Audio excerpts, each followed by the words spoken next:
આવા આપણા દિવ્યાંગોની આપણે ખાસ જરૂર છે। બહુ સરસ, ખૂબ ખૂબ આભાર। ધ્યાન દોરતા રહેશો મારું આવું મહેશ્વરીભાઈનો ખૂબ ખૂબ આભાર। થોડોક મારાથી બોલવામાં અધૂરો રહી ગયો તો પૂરો કરી દઉં। જ્યારે રાજીવ ગાંધીને મારે ઘરે પ્રોગ્રામ હતું એની પહેલા મારે ઇન્ડિયા ગેટ પરેડમાં પ્રોગ્રામ ત્યારે મારો પગ પર મારો 20 વર્ષ થયા મારો પગ કપાણો હતી। તો રાજીવ ગાંધીની ઘરે જમવાનું હતું ને થોડો બાવા સાંભળવાનો એટલું હતો। લઈ જાઓ પત્રકારો, લઈ જાઓ જરા। તો राजीव गांधी मैंने पूछा कि तभी यार पावागढ़ में स्वाद कैसे आप स्वाद कैसे लेते हैं? मैं तो बड़ा प्रधान पर बस्ती कराने को बार बार ना आवे।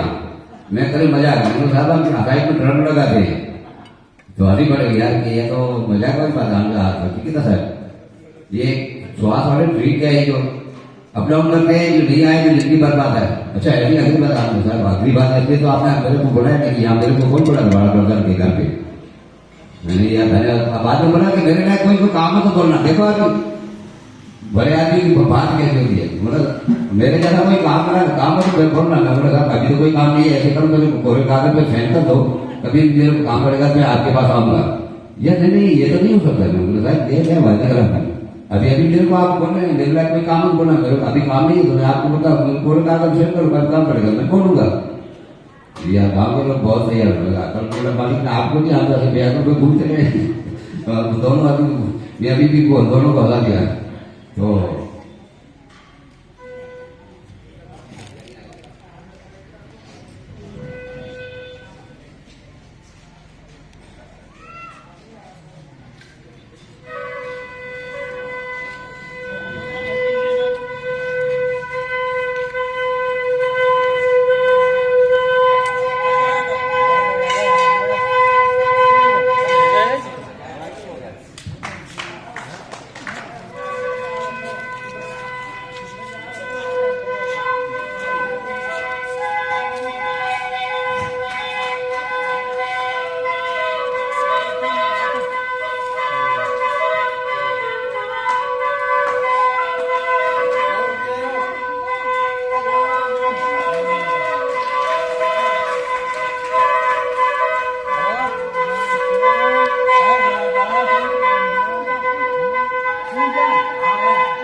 ખૂબ ખૂબ ધન્યવાદ ઇસ્માઇલભાઈ જતને ખૂબ ખૂબ ધન્યવાદ કે જે એમની કળાને